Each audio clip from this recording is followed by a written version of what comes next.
우리는 팔복을 통해서 하나님의 시각과 우리 인간의 시각이 얼마나 다른지를 계속 확인하고 있습니다.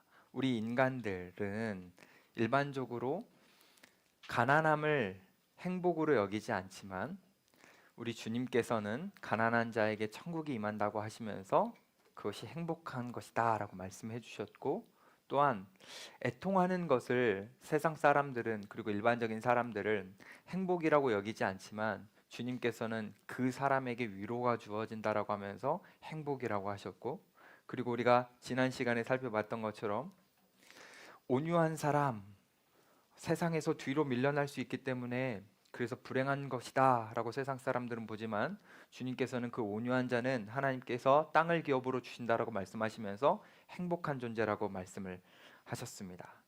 이렇게 사람들과는 상반된 시각을 가지신 주님께서 그 하늘이라는 전혀 다른 차원의 시각을 가지고 우리에게 이제 굶주림과 목마름에 대해서 말씀을 하시는데, 오늘 그 주님의 말씀을 들어보면서 우리의 시야가 이 땅에서 있는 이 정도의 시야가 아니라 우리도 주님처럼 하늘의 시야가 열렸으면 좋겠습니다.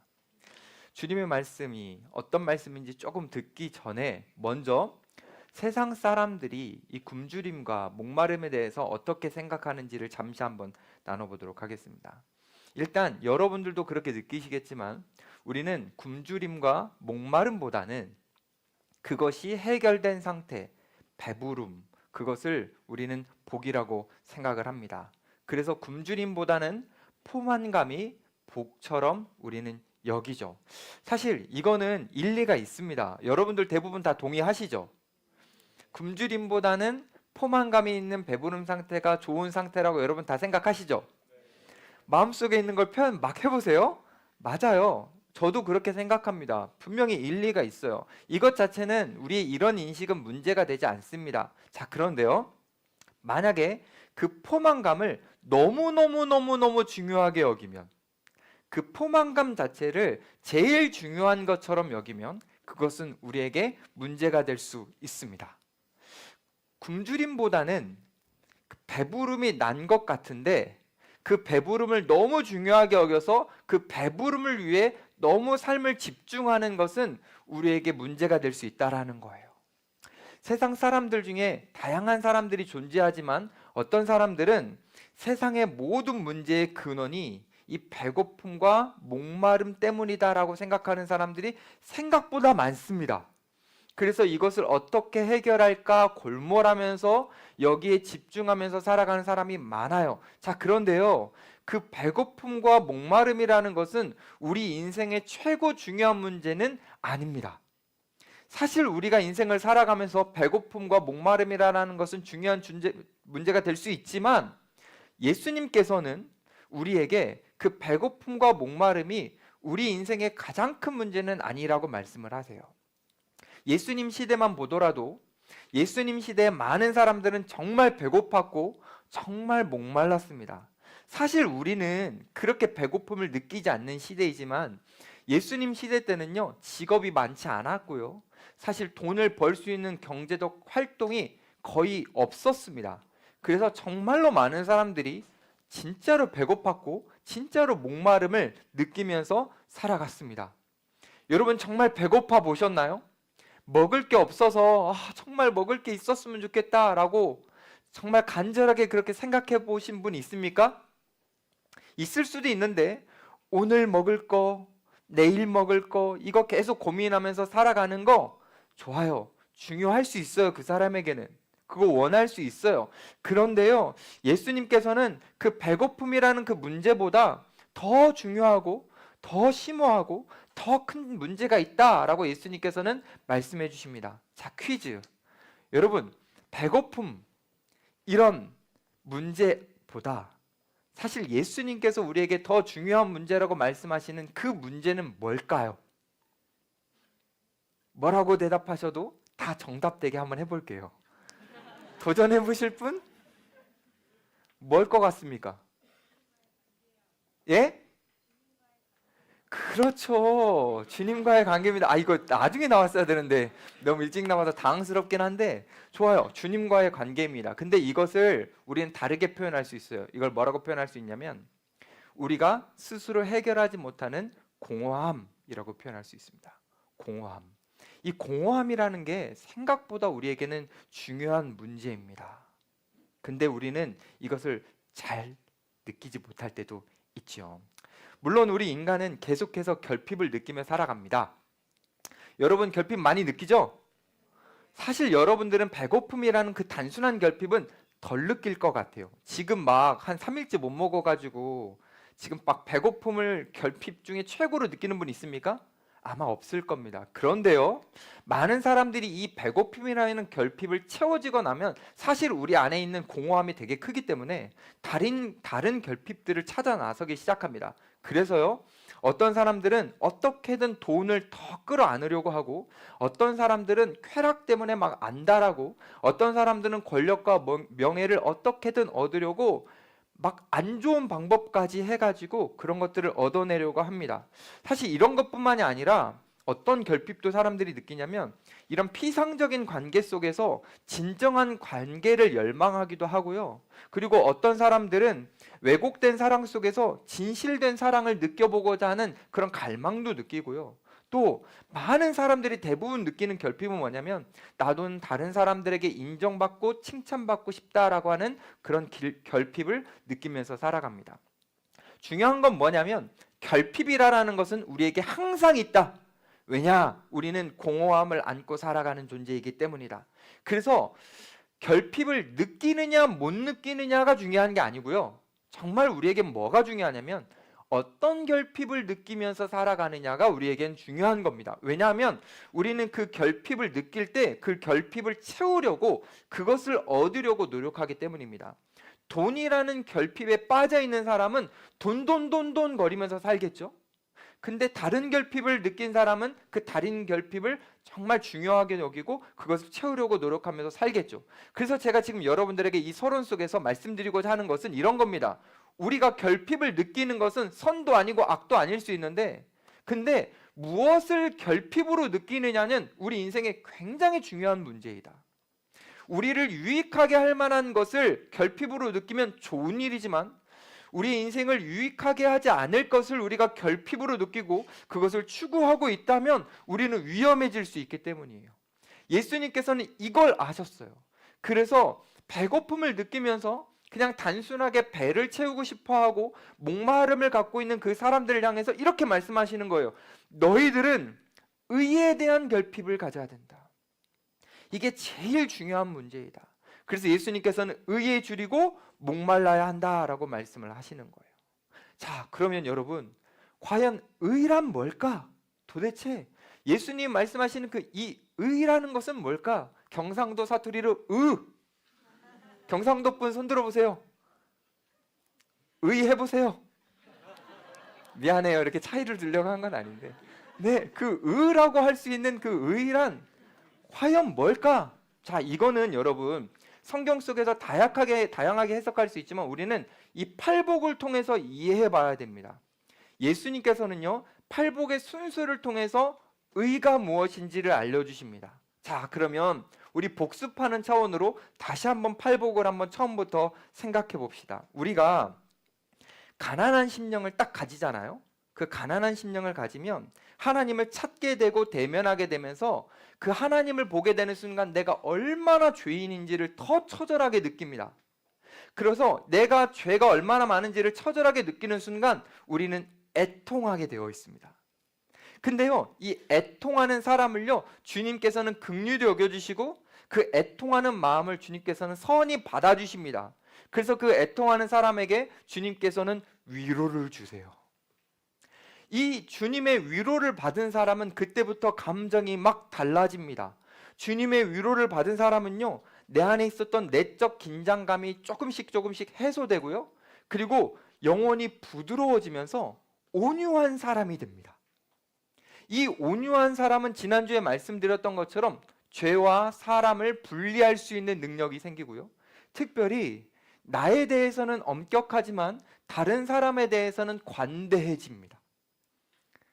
지난주에는 다른 사람에 대해서 관대한 측면을 좀 집중적으로 살펴봤다면 지금 제가 이제 오늘 방향성으로 가져가고 싶은 것은 나에 대해서 엄격한, 왜냐하면 이 온유한 사람은 시작 출발이 내 죄를 직면하여 애통했고 그래서 주님의 위로를 받으면서 온유해졌기 때문에 내 안에 있는 죄가 너무 불편하고 내 안에 있는 죄를 끔찍하게 싫어하게 됩니다. 온유한 사람은요. 그래서요, 자기 안에 있는 죄를 덮어두는 것이 아니라 그 죄를 파헤칩니다. 더 파헤쳐요. 문제는 뭐냐면 자기 안에 있는 죄를 파헤치기 시작하면 자기 안에 있는 죄가 더 보여요. 희한하게도 온유한 사람이 아닌 사람들은요, 일반적인 세상 사람들은 자기의 죄를 파헤치지 않기 때문에 대략 덮고 살아갑니다. 자기의 죄를 직면하지 않아요. 그 죄에서 빠져나오려고 크게 노력하지 않습니다. 하지만 진짜 크리스천들, 온유한 사람들은요, 그 죄에서 벗어나기 위해서 발버둥 칩니다. 어떻게든 그 죄에서 빠져나오고 싶어 해요. 그래서요, 이 온유한 사람은 이제 어떤 감정을 갖냐면 자기가 죄에 대해서 갖는 문제의식보다 내가 이 세상 속에서 먹을 것 조금 더 먹으려고 하는 그 문제의식이 더 크다라는 걸 느끼는 순간 자기 스스로를 동물처럼 여겨요. 나 왜 이래? 야, 난 진짜 이상한 사람이구나. 나는 왜 이렇게 죄에 대해서는 직면하지 않고 죄에 대해서는 벌벌 떨지 않으면서 그 한 끼 잘 먹고 잘 누리는 거 이거 못해서 안달할까? 야, 나는 정말 먹을 거에 치중해서 살아가는 동물과 다를 바가 없구나. 온유한 사람은요, 자기의 죄를 보면서 그런 감정을 가지면서요, 어떻게든지 내 안에 있는 그 죄, 하나님 앞에 서기에 부끄러운 그 죄를 끊어내고 어떻게든 제거하려고 몸부림을 칩니다. 그런데요, 제거가 됩니까? 잘 안 돼요. 온유하다 그래서 죄가 없는 게 아니라 죄가 더 잘 드러나는데 이 죄가 스스로 잘 안 끊어지고 죄와 내가 멀리 되지 않고 여전히 죄가 나를 막 짓누르고 있는 게 느껴지니까 이때 어떤 감정이 이어서 생기냐면 주님, 저 정말 주님의 뜻대로 살고 싶어요. 저 정말 주님의 마음과 통해서 살고 싶어요 라는 그 마음이 자연스럽게 생깁니다. 이게 뭐냐? 의에 줄이고 목마른 거예요. 주님의 뜻대로 살고 싶어요. 제가 주님과 통하여 살고 싶어요. 이 갈망, 이게 바로 의에 줄이고 목마른 겁니다.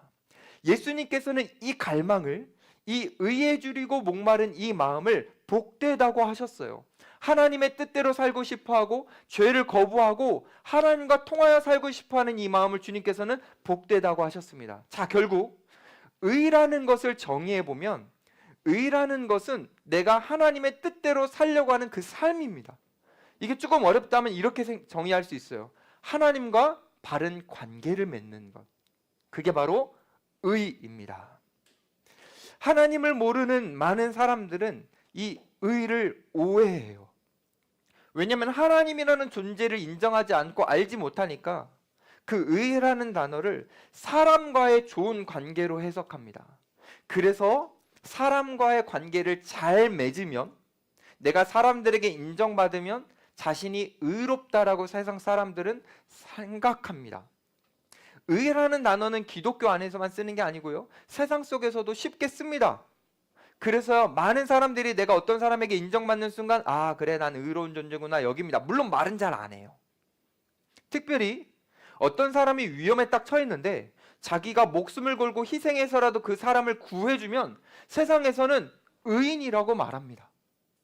그리고 자기도 그렇게 여깁니다. 아, 내가 의로운 사람이구나. 세상 사람들도 그러니까 의를 갈망합니다. 의를 추구해요. 여러들 사람들과의 관계 속에서 내가 잘 보여지고 내가 잘 용납되고 내가 그 사람들에게 인정받고 이런 모든 것들을 의로 여깁니다. 자, 그런데 예수님께서 말씀하신 의는 이게 아니죠. 다시 말씀드리자면 사람들에게 내가 얼마나 인정받고 있느냐, 이게 의가 아니라 하나님께서 나를 어떻게 바라보시고 내가 하나님과 어떤 관계를 맺고 있느냐, 이게 바로 예수님이 말씀하시는 의입니다. 그러니까 우리는 사람들과 관계 속에서 뭔가 목마르고 갈증을 느끼고 사람들과 관계 속에서 결핍을 느끼는 것보다 우리는 하나님과의 관계 속에서 결핍을 더 크게 느끼고 하나님과의 관계를 더 추구할 때 그때 예수님이 복 있다고 말씀하시는 의에 줄이고 목마른 사람이 되는 겁니다. 자, 질문 한번 드려볼게요. 여러분들은 요즘 누구에게 인정받고 싶어 하세요? 솔직히 자기 내면에게 대답해 보세요.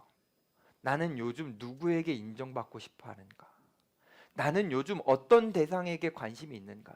만약에 그 대상이 하나님이 아니라 사람들 중에 하나라면 우리는 어쩌면 의에 줄이고 목마른 자들이 아니라 그 세상에 의에 줄이고 목마른 사람일 수도 있습니다.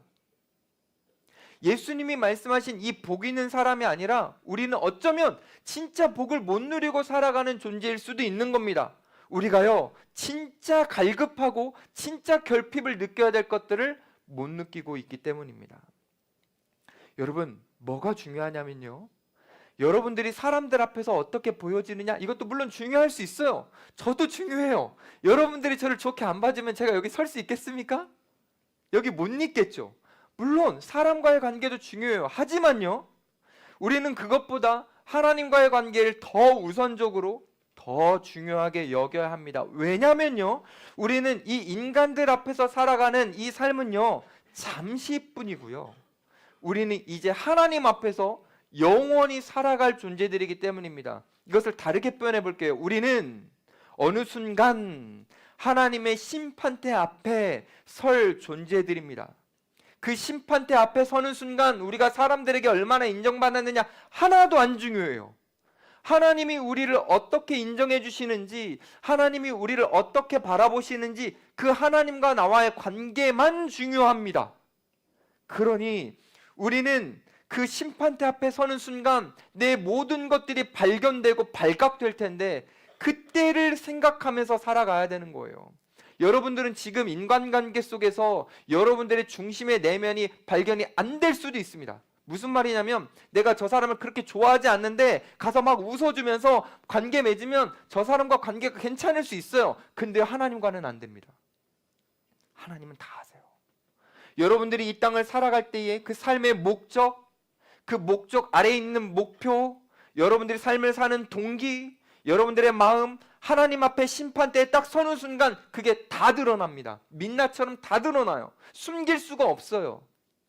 그리고 여러분들은 평가받을 겁니다. 그러니 우리는 그 심판대 앞에 서기 전까지 우리는 그 하나님과의 관계를 가장 갈망해야 되고 하나님 앞에 인정받으려는 삶을 살기 위해 몸부림쳐야 됩니다. 왜냐? 하나님 앞에 인정받지 않으면 세상의 그 어떤 것으로도 우리는 행복할 수 없기 때문입니다. 우리는 그저 불행한 존재가 되기 때문입니다. 이것을 진짜 아는 사람은 당연히 의에 줄이고 목마를 수밖에 없어요. 이걸 정말 아는 사람은 의에 줄이고 목마르게 됩니다. 인생의 마지막 때를 알고 그 때를 향해 내가 가고 있다는 것을 생각하는 사람은요, 이 현재라는 이 순간에 집중하지 않습니다. 미래라는 그때에 집중을 하는 거죠. 여러분 그거 아세요? 인생의 마지막 순간에 우리가 하나님 앞에 심판대 앞에 설 텐데 우리가 그 순간을 생각하지 않고 멋대로 살아가다 보면 이렇게 말할 겁니다. 죽는 순간 헛되고 헛되니 모든 것이 헛되도다. 네, 아무리 인간관계를 잘해도요, 그 정말 많은 사람들에게 존경받았던 솔로몬도요, 그 고백을 했다면 우리는 어떨까요? 인생을 우리가 이렇게 살아가면서 현재를 생각만 하고 미래를 생각하지 않는 사람은요, 사실은 망해가고 있는 겁니다. 망해가고 있는 거예요. 성경에 표현해 보면 말세라는 단어가 나오는데요, 여러분 말세를 어떻게 생각하시나요? 말세는 이런 겁니다. 말세란 쉽게 말하면 망하기 직전인데, 디모데후서에 보면 말세에 대해서 나와요. 그 말세의 특징을 이렇게 말합니다. 사람들은 돈을 갈망하고 쾌락을 갈망하고 세상의 여러 가지 것들을 갈망하는 거, 그게 바로 말세다라고 말합니다. 이게 생각보다 의미가 확 안 와닿는데요, 제가 조금 더 여러분들이 와닿게 한번 표현해 볼게요. 이 돈을 사랑하고 쾌락을 사랑한다라는 것은요, 이렇게 바꿀 수 있어요. 현재에 집중하고 순간을 바라보면서 살아가는 삶은 망해가는 것이다. 이게 바로 말세입니다. 그러니까 여러분, 말세라는 것, 망해가고 있다라는 것은요, 단순하게 생각하면 하나님의 심판대 앞에 설 나의 그 미래를 생각하지 않고 단순히 요 순간 느끼는 결핍만 집중하면서 그 결핍만 채우려고 이 순간만을 집중하는 그 삶이 바로 망하는 삶이고 말세라는 겁니다. 조금 더 심각하게 표현해 볼게요. 그렇게 살아가는 삶은 이미 망한 겁니다. 현재에 집중하는 삶은요. 반대로 생각해 볼게요. 반대로 미래를 집중하는 사람, 현재의 이 순간의 결핍에만 집중하는 것이 아니라 미래를 내다보면서 하나님을 집중하는 사람, 하나님을 결핍으로 느끼는 사람은 반대로 말하면 망하지 않는 겁니다. 왜냐? 그 사람은 지금 의에 줄이고 목마르고 있기 때문입니다. 제가 대표적인 예를 하나 들어볼게요. 여러분 성경 인물 보면 망하지 않았던 사람이 있어요. 그 사람이 누구냐면 에녹이라는 인물입니다. 이 에녹이라는 인물은 여러분들이 아시다시피 하나님과 동행했다라는 어마어마한 칭찬을 받은 사람이죠. 근데 여러분 그거 아세요? 에녹이 처음부터 하나님과 동행했던 것은 아닙니다. 그럼 언제부터 에녹이 하나님과 동행했느냐? 그가 65세 때. 이렇게만 듣고 이제부터 좋으는 분들은 그래 내가 65세 때까지는 괜찮아, 아직 여유 있어 이렇게 생각하지만 그는 365살 살았다라는 거 아무튼 잘 나누게 해보세요. 그럼 딱 여러분들보다 조금 더 젊은 때가 나올 겁니다. 아무튼 에녹이 65살 때 하나님과 동행을 시작하는데 어떻게 이 에녹이 동행을 시작했냐면 에녹은요 65세 때 하나님의 심판을 봤어요. 그러니까 종말의 때를 본 거예요. 그래서 에녹이 65세 때 아이를 낳거든요. 그 아이의 이름을 무두셀라라고 지었습니다. 이 무두셀라라는 이름의 뜻은 종말, 심판이라는 의미입니다. 이 무두셀라는요 실제로 아주 오래 살다가 969살에 죽게 되는데, 다시 말하면 무두셀라는 심판 때까지 살다가 심판 때에 죽습니다. 그 심판 때가 언제냐면 여러분들이 아는 노아의 홍수의 때입니다. 에녹은 노아 홍수의 심판을 미리 봤어요. 미리 보고 자기의 이름이 아니라 자녀의 이름을 심판이라고 짓고요. 그냥 그 순간만 심판을 본 게 아니라 매 순간 심판을 생각하면서 살았어요. 그래서 하나님을 향해 의에 줄이고 목마를 수밖에 없었기 때문에 그런 그에게 복을 내려주시는 하나님으로 말미암아 에녹은 하나님과 동행할 수 있었던 겁니다. 결국 미래를 봤기 때문에 멋진 인생을 살아갈 수 있었던 거예요. 사랑하는 여러분, 우리가 미래를 보지 않는다라는 것은 우리는 현재에 집중할 수밖에 없는 거고, 현재에 집중한다라는 것은 우리는 하나님과 동행하지 못한다라는 겁니다. 우리는 망하는 삶을 살게 되는 겁니다.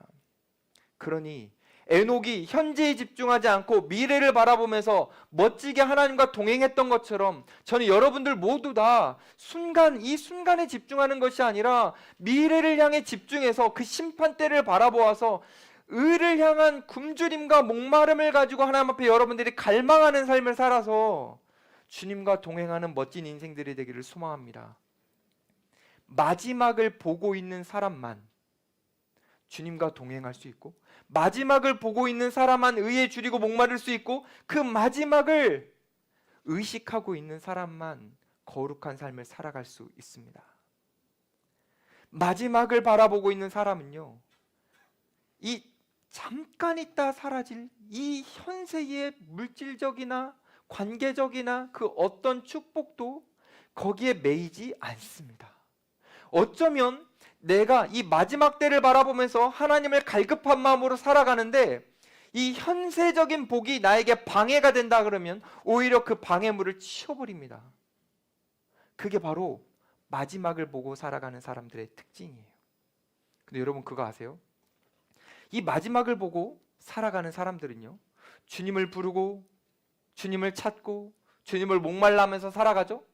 이 사람들은요, 이 심판을 받기 때문에 처음에는 너무나 두렵고 무서운 마음으로 하나님 앞에서 서게 됩니다.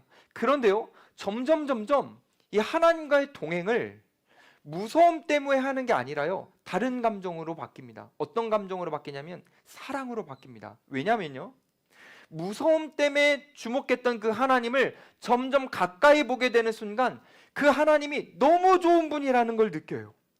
선하신 분이라는 걸 느껴요. 나같이 작고 아무것도 아닌 쓰레기 같은, 심령이 가난해졌잖아요 이미. 그런 존재에게 하나님이라는 크신, 우주보다 더 크신 그분이 나를 사랑하시고 나를 인정해 주신다는 게 이게 감격으로 다가옵니다. 그래서 그 사람은요, 무서워서 하나님과 동행하고 무서워서 신앙생활하는 게 아니에요. 심판대를 바라보면서 덜덜덜덜 떨면서 율법주의로 이거 안 하면 나 죽겠지라고 하면서 하는 게 아닙니다. 하나님이 너무 좋아서, 하나님이 너무 사랑해서 감격과 기쁨을 가지고 신앙생활을 하게 됩니다. 그냥 하나님을 조금 더 알고 싶고, 하나님을 조금 더 만지고 싶고, 하나님을 조금 더 느끼고 싶어서요, 하나님을 갈망하다 보니 자연스럽게 하나님과 동행하는 삶을 살게 되는 겁니다. 이 갈망이 얼마큼까지 커지냐면, 내가 하나님이 좋아지고 하나님이 막 사랑스럽고 하나님 너무 좋아지면요, 이 갈망이 마치 사슴이 시냇물을 찾아서 목숨 걸고 떠나는 것 같은 그 갈망처럼 우리도 하나님을 향해 그 하나님과 가까워지고 싶어하는 그 갈망이 생깁니다. 여러분 많이 들어보셨죠? 사슴이 시냇물을 찾아. 알죠? 근데 어떤 마음으로 사슴이 찾는 줄 아세요? 네? 저쪽 강물 가봤더니 맛이 없어. 좀 별로야. 이쪽 강물이 나을 것 같아. 그래서 가는 거 아닙니다. 유대 땅은요, 건기가 되면 비가 한 방울도 안 옵니다. 한 방울도요. 다 마릅니다. 다 마르면요, 어디에 물이 있을까 하여 사슴은 그 물을 찾아 나섭니다. 근데요, 알고 있어요. 뭘 알고 있냐면 가는 길에 맹수가 있을 수 있다라는 거. 근데 이런 각오입니다. 내가 맹수에게 물려 죽으나, 내가 이 목마름을 해결하지 못해서 죽으나, 사생결단으로 사슴은 가는 겁니다. 그게 바로 하나님을 사랑하고 하나님을 느껴본 사람이 하나님을 갈망하는 갈급함입니다. 나는 하나님 없으면 죽어 라고 느낄 만큼, 나는 하나님이 없으면 내 인생은 망해 라고 느낄 만큼, 나는 하나님이 나와 함께 해주시 않으면 내 인생은 의미가 없어 라는 것을 진정으로 느껴서 저는 정말 하나님을 갈망합니다. 나는 하나님이 없으면 안 됩니다 라는 그 갈급함을 가지고 하나님 앞에 나아가게 됩니다. 그게 바로 의에 줄이고 목마른 거예요. 이 갈급함을 갖는 거, 이것을 예수님이 복되다라고 하신 겁니다. 하나님이 아니면 나는 그 어떤 관계도 의미가 없어요. 내가 여기 있는 청년들에게 아무리 인정을 받고, 내가 이 교회에서 아무리 인정을 받아도 하나님이 나를 인정해 주시지 않으면 나는 아무런 의미가 없어요. 그걸 진심으로 여기고 하나님을 갈급해하는 거, 이게 바로 하나님을 향한 갈망, 예수님이 원하셨던 복입니다. 근데 여러분, 너무 안타깝게도 우리가 이렇게 하나님을 갈망하는 데 있어서 너무나 많은 방해물들이 있습니다. 우리 주변에 우리가 하나님을 갈급해하지 못하도록 방해하는 것들이 너무 많이 존재합니다. 그 많은 방해물 중에 가장 위험한 것이 뭐냐면, 한번 맞춰보시겠어요? 우리가 하나님을 갈급해하지 않도록 방해하는 것 중에 가장 큰 방해물은 뭘까요? 옆 사람 이렇게 지금 쳐다보면 안 됩니다. 위험한 타이밍이에요. 뭐냐면 우리가 일상 속에서 누리는 소소한 즐거움입니다. 존 파이퍼 목사님이 이런 말을 했어요. 의에 줄이고 목마름의 가장 큰 방해물은 독이 아니라 애플파이다. 애플파이 좋아하시는 분? 무슨 말을 하신 거냐면, 이 목사님이 우리가 하나님을 갈망하는 데 있어서 가장 큰 방해물은 우리가 일상 속에서 소소하게 누리고 있는 그 작은 즐거움이라는 거예요. 저는 지금 여러분들에게 이 말씀을 드리면서 우리 청년들, 이제 소소한 일상적인 낙을 누리지 맙시다 라고 말하는 거 아닙니다. 그렇게 말했다간 다음 주 여기 아무도 없을 수도 있으니까, 물론 그 이유는 아니지만, 여러분 그거 아니에요. 여러분들이 일상 속에서 소소한 낙 누려도 됩니다. 근데 제가 이것이 왜 위험하다고 말하냐면, 일상 속에서 누리는 이 소소한 낙을 너무 내 삶에 꽉 채워버리면 안 되는 거예요. 내 일상에 너무 꽉 채워버려서 어떤 틈도 없어서 내가 그 틈으로 하나님을 갈망할 수 없도록 만들면, 그 내가 일상 속에서 누리고 있는 소소한 낙이 우리가 하나님을 갈망하게 만드는 가장 큰 적이 될 수 있는 겁니다. 그것 때문에 우리는 하나님을 갈망하지 못하게 되는 거예요. 여러분, 순간의 즐거움이 우리의 영혼을 망치지 않도록 주의하십시오. 우리가 순간적으로 누리는 그 즐거움은 우리에게 때로는 힘을 주고 우리를 유익하게도 하지만 그 순간의 즐거움이 우리의 영혼을 망칠 수 있다는 것 항상 기억하십시오. 그래서요, 여러분 정말 순간 사라질 것에 너무 굶주리거나 너무 목말라 하지 마시고 정말 하나님을 갈급해 하시고 하나님을 목말라 하시면서 살았으면 좋겠습니다. 이를 위해 제가 여러분들이 실천하고 살면 좋을 것 같은 한 가지를 제안하고 싶은데 제안을 받아주시겠어요? 뭐 그렇게 받고 싶지도 않은 것 같고 한 번만 더 제안을 받으시겠습니까?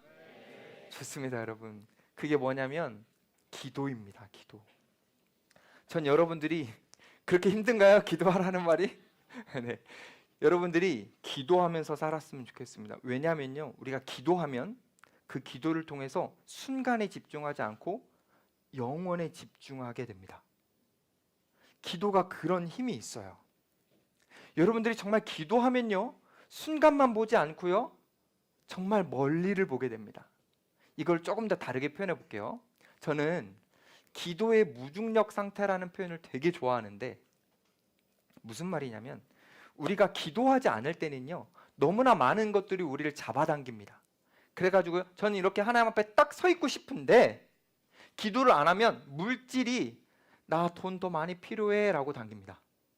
그리고요, 쾌락도 나도 필요해 라고 해서 우리를 당깁니다. 그리고 사람들 간의 관계 속에서 인정받고 싶어하는 그 욕망도 기도하지 않으면 우리를 막 당깁니다.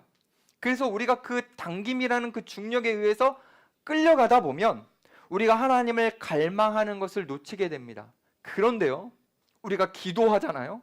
그러면 무중력 상태 같은 경험을 하게 됩니다. 무슨 말이냐면 기도하는 순간 이 세상적으로 나를 끌어당기는 물질과 쾌락과 아니면 사람들의 인정 이런 것들이요, 점점 그 당기는 힘이 줄어들어요. 그리고 그 힘이 약해집니다. 기도하면요. 근데 기도하면 어떤 당기는 힘을 느끼냐면 하나님께서 나를 당겨가심을 느끼게 돼요. 하나님이 나를 당겨가셔서 하나님과 가까운 관계로 하나님이 나라 살기를 원하신다라는 것을 내가 느끼게 됩니다. 그래서 점점 이 중력처럼 안 좋은 것들이 나를 당기지 않고 주님이 나를 당기시는 것을 느끼게 되면서 우린 자연스럽게 그 기도 속에서 하나님을 더욱더 갈망하게 되고 의에 줄이고 목마른 사람이 되는 겁니다. 기도가 이렇게 좋아요, 여러분. 우리 말씀 끝나고 기도할 거죠? 그때 한번 무중력 상태를 한번 경험해 볼까요? 기도하게 되면 한 가지 더 알게 됩니다. 그게 뭐냐면 우리의 존재에 대한 인식입니다.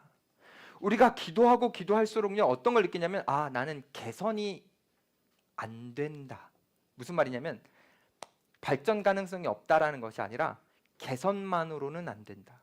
나는 구원이 필요한 존재다. 조금 변화되는 것 정도가 아니라 나는 총체적 변화가 필요한 존재라는 것을 기도하는 순간 느끼게 됩니다. 세상적인 것을 나에게 채워서는 내가 진짜로 행복하고 만족할 수 없고 나는 주님의 것이 채워져야만 행복할 수 있는 존재라는 것을 기도하는 순간 더 처절하게 느끼게 됩니다. 그래서 우리가 이 땅에서 어떤 의의를 추구하고 그것을 가지려는 그 열망이 좀씩 사라지고요, 정말 간절하게 하나님 내가 주님을 갈망합니다라고 하는 이 갈망이 점점 더 많아집니다. 기도하면 이게 되는 거예요. 한 사람을 또 예화를 들어보도록 하겠습니다. 이 사슴이 시냇물을 찾는 것 같이 갈망했던 한 사람이 있는데요, 혹시 여러분들 중에 떠오르는 사람이 있습니까? 성경 인물 중에? 제가 볼 때 이 사람 안 나올 것 같아요. 한번 맞춰볼 분. 맞힌 분은 박수 많이. 혹시 생각나는 분 있습니까? 삭개오 아니었습니다. 물론 삭개오도 다 이런 거에 포함되지만 제가 생각한 인물 아니었어요. 아마 여러분 1시간을 줘도 못 맞힐 것 같은데 그 대신 힌트를 주면 바로 맞힐 수 있어요. 이 사람은요, 이름이 없습니다. 그리고 나쁜 사람입니다. 성경에 이름이 등장하지 않고요, 죽습니다. 누굴까요?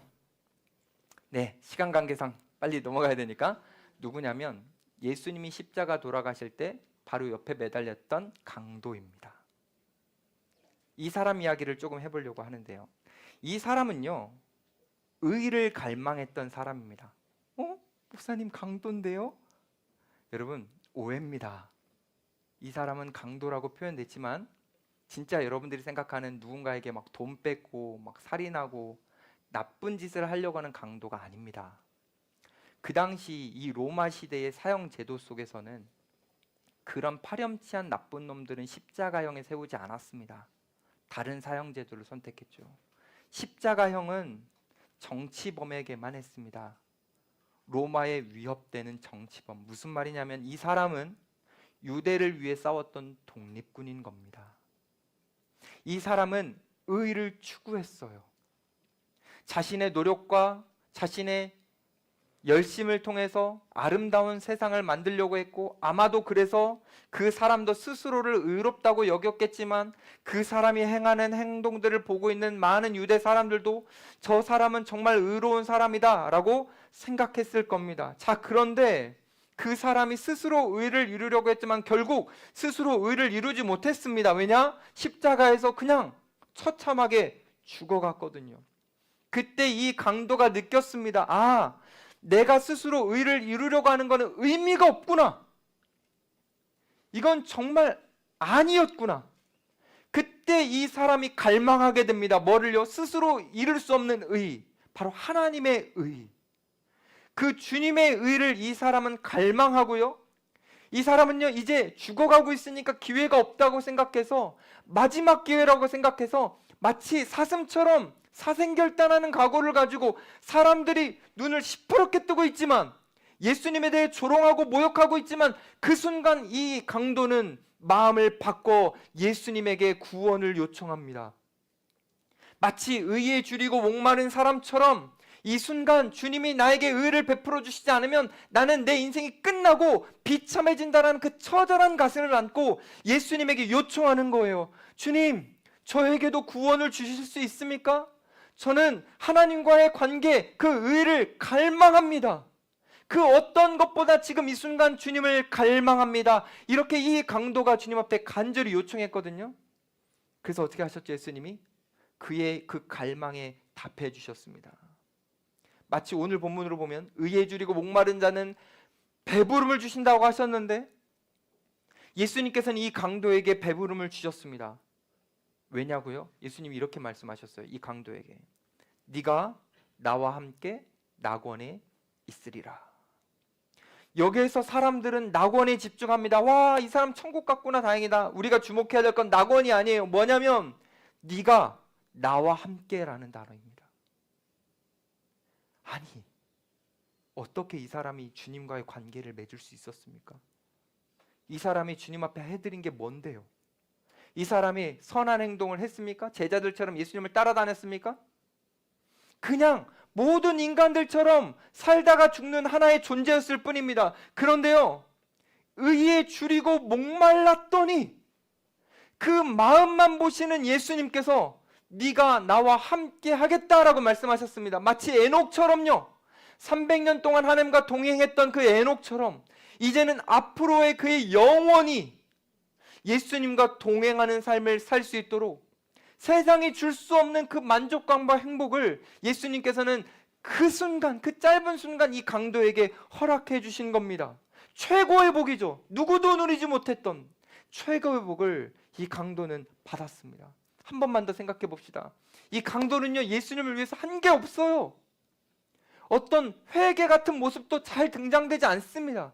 그러나 딱 하나, 예수님이 오늘 본문을 통해서 말씀하신 의에 줄이고 목말랐더니 예수님께서는 그것을 보시고 주셨습니다.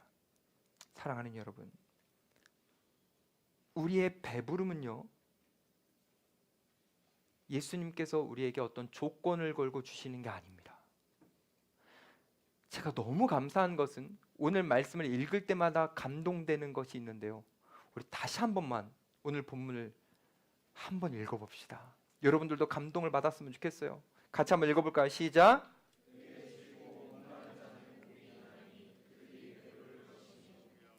만약에 의로운 행동을 하는 사람은 복이 있나니 라고 했다면 우린 희망이 없어요.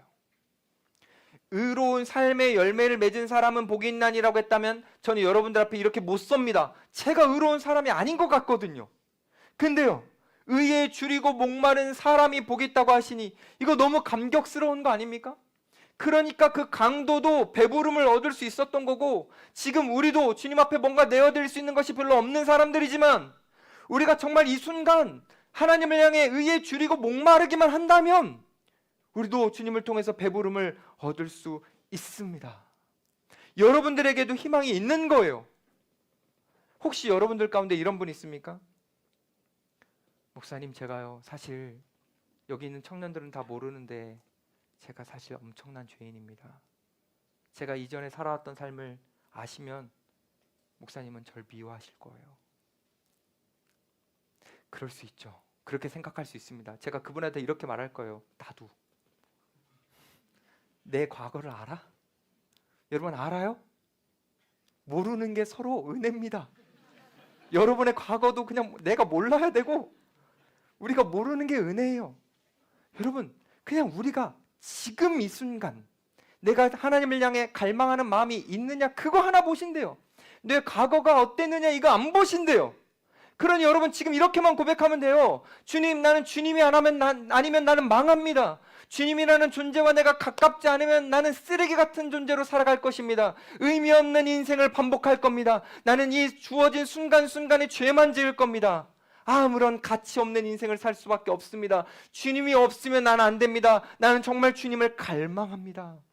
주님, 사생결단처럼 내가 주님을 갈망합니다. 그럼 주님이 여러분들에게 이렇게 말씀하실 겁니다. 나와 함께 하자. 그 음성을 듣는 것이 배부름이고 그 음성을 듣는 것이 우리에게 최고의 축복입니다. 주님, 그 놀랍고 영광스러운 그 주님이 우리와 함께 하시면요, 여러분 어떻게 되는 줄 아세요? 이 세상이 우리에게 뭔가를 주지 않아도요 만족스럽고요, 이 세상이 우리에게 어떤 많은 것들을 우리에게 충족시켜 주지 않아도요 우리는 행복해집니다. 이 주님과의 만남이라는 배부름을 맛본 사람들은요, 물질로 더 부유해지려고 세상 속에서 정직하지 않은 거 그거 선택하지 않습니다. 사람들과의 관계 속에서요 그 관계 잘해보려고 구걸하지 않아요. 이 예수님과의 관계로요 배부른 사람은요 세상이 감당치 못하는 멋진 인생을 살아가게 됩니다. 왜냐면요, 세상의 것을 더 갈급해하고 그것을 추구하면 추구할수록 우리는 더 배고프다라는 걸 알기 때문에 그거 추구 안 합니다. 그냥 오직 하나님과의 가까운 관계만을 갈망할 뿐입니다. 그 하나님과의 가까운 관계를 갈망하는데 너무 감사하게도 하나님이 우리에게 그 은혜를 주신다면 우리는 세상이 줄 수 없는 안식을 누리게 되고요, 세상이 우리를 빼앗을 수 없는 만족을 누리게 되고요, 세상이 우리를 부러워할 행복을 우리는 마음껏 누려가게 됩니다. 정말로 예수님으로 인해 배부른 사람은요 세상의 것 많이 갖지 못해도 정말 행복하게 살아갈 수 있습니다. 그 대표적인 예가 다윗이에요. 지난주에 우리는 다윗에 대해서 잠시 살펴보면서 다윗이 사울에게 쫓기는 인생을 통해서 그가 온유한 사람으로 다듬어졌던 그런 일대기를 살펴봤습니다. 저는 이렇게 생각해 볼게요.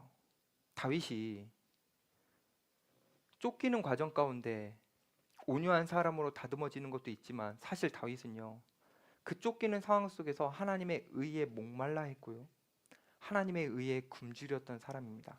그래서요 이 다윗은 쫓기는 동안 어떤 일을 했냐면요, 여러 시편을 썼거든요. 쫓기는 기간 동안에. 그 중에 하나가 34편인데요 그 34편의 8절에 이런 말씀이 있어요. 너희는 여호와의 선하심을 맛보아 알지어다. 무슨 말이냐면 지금 쫓기는 기간 동안에 내가 그 여호와의 선하심이 너무 배불러서 너무 행복한데 당신들도 그 여호와의 선하심을 한번 맛봤으면 좋겠습니다 라는 고백이에요. 여러분, 이 고백이 왜 진짜 신비한 거냐면요, 다윗은 지금 그 상황이 어떤 상황이냐면 맘 편히 다리 하나 뻗어놓고 잠도 못 자는, 늘 언제나 긴장 상태의 순간이었고요, 그리고 먹을 것도 제대로 먹지 못하는 순간이었고요, 심지어는요 때로 미친 척을 할 만큼 생명이 너무 위태로웠던 그 순간입니다. 근데 누가 봐도 불행할 것 같은 그 순간 속에서 다윗이 뭐라고 고백하죠? 너희도 여호와의 선하심을 맛보아 알지라. 자기만 누릴 수 없다, 내가 이 행복감을 나만 누릴 수 없다, 너희들도 누려야 된다, 너희들도 예수님 만나고 주님 만나면 배부를 수 있다 라고 말하는 겁니다. 이뿐만이 아니에요. 그 34편의 10절 말씀을 보면 이런 말씀이 있습니다. 여호와를 찾는 자는 모든 좋은 것에 부족함이 없으리로다. 아니, 이게 말이 됩니까? 다윗은요, 지금 왕궁에 있는 것이 아니에요. 황량한 광야 한가운데 있습니다. 가장 부족함을 많이 느꼈을 그 시기에 자기는 하나님으로 말미암아 부족함이 없다라고 고백하는 거예요. 이게 바로 의에 줄이고 목마른 사람들이 주님으로 인해 배불러졌을 때 느끼는 감정과 고백입니다. 진짜 만족, 진짜 행복이요. 사랑하는 여러분, 저는 여러분들이 이 만족감과 이 행복감을 주님으로부터 누렸으면 좋겠습니다. 사실 여러분들이 이 행복을 누려갈 때에 그 행복의 요소 가운데 여러분들이 일상 속에서 얻는 그 소소한 낙들이 필요하다면 그러세요. 즐기세요. 노세요. 취미도 가지세요. 뭐 하고 싶은 거 하세요. 하지만 그것만으로는 진짜 행복을 누려갈 수 없기 때문에 정말 여러분 모두 다 다윗처럼 그 우편 강도처럼 주님을 정말 갈망하셔서 주님으로부터 주어지는 행복을 누려갈 수 있었으면 좋겠습니다. 제발 포기 좀 하지 마세요. 목사님, 저는 행복 안 될 것 같아요. 지금 상황에서는 안 될 것 같아요. 아니요, 지금 그 순간 마음만 바꾸면 됩니다. 주님이 여러분들에게 행복하기 위한 조건을 많이 걸지 않으셨어요. 조건 없습니다. 주님을 찾기만 하세요. 그럼 여러분들은 정말 행복한 인생이 될 수 있습니다. 배부른 인생이 될 수 있습니다. 이것만 하고 이제 마무리할게요. 여러분들이 배부른 인생이 되기 위해서 예수님이 무엇을 하셨냐면 예수님이 배고픈 것을 선택하셨습니다. 원래 예수님이라는 분은 이 땅에 오시기 전 하늘의 영광 속에서 계셨기 때문에 배고픔이라는 것을 느껴볼 일이 없어요. 근데요, 우리를 너무 사랑하시는데요, 하늘에서 딱 보실 때 우리가 너무 배고픔을 느끼는 게 너무 안타까우셔서 주님께서는 이 땅에 배고픔을 느끼는 그 육신을 가지고 이 땅에 오셔서 배고픔을 경험하셨습니다. 이 예수님께서 느끼셨던 이 굶주림이라는 것은 우리가 한 끼, 두 끼, 세 끼 금식하는 것과는 차원이 다른 겁니다. 한 번도 경험해보지 못했던 고통이거든요. 예수님은요, 그 고통을 우리를 위해서 겪으셨습니다. 이걸 우리는 이렇게도 표현합니다. 사랑이라고요. 예수님은 이 땅에 오셔서 사람들을 보셨어요. 사람들이요, 목말라 한다라는 걸 아셨습니다. 근데 뭐도 하셨냐면 이 사람들은 세상 그 어떤 걸로도 이 목마름을 해결하지 못한다라는 것도 아셨어요. 그래서 예수님은 우리 인간의 목마름을 해결하시기 위해서 십자가로 가셨습니다. 십자가로 가셔서 죽음을 선택하시죠. 근데 여러분 잘 보세요.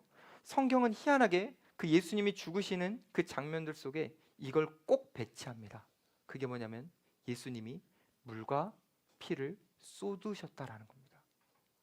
예수님은요, 우리의 목마름을 해결하시기 위해서 예수님 안에 있는 물과 피를 내어주셨습니다.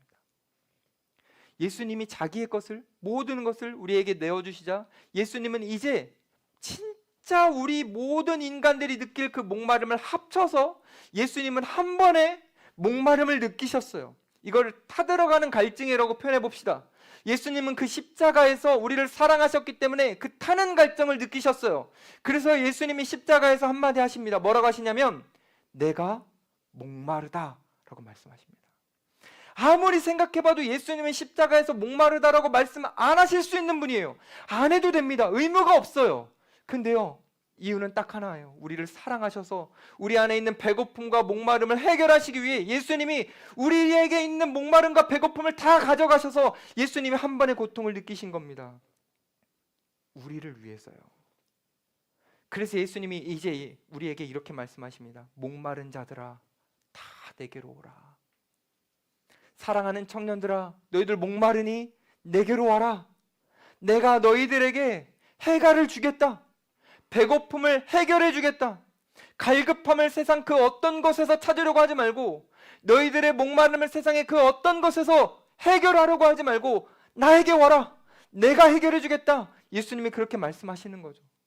근데 만약에 이 말씀을 안 듣고 여러분들이 이 예배 끝난 다음에 그래도 뭔가 심오하고 잘 모르겠다. 나는 아직 잘 모르겠다. 여러분들이 세상 속에서 가서 여전히 물질과 세상이 주는 안정과 쾌락을 가지고 여러분들의 목마름을 채우려고 한다면 제가 단호하게 말하겠습니다. 여러분들은 목마를 때 바닷물을 먹고 있는 겁니다. 더 목마르게 할 거고 결국 그 목마름이 여러분들을 죽일 겁니다. 우리의 목마름을 해결하게 할 분은 주님밖에 없어요. 이건 단호한 겁니다. 다른 거 없습니다. 사랑하는 여러분, 주님께 나가십시오. 예수님을 사모하십시오. 예수님을 갈망하십시오. 정말 예수님을 사랑하십시오.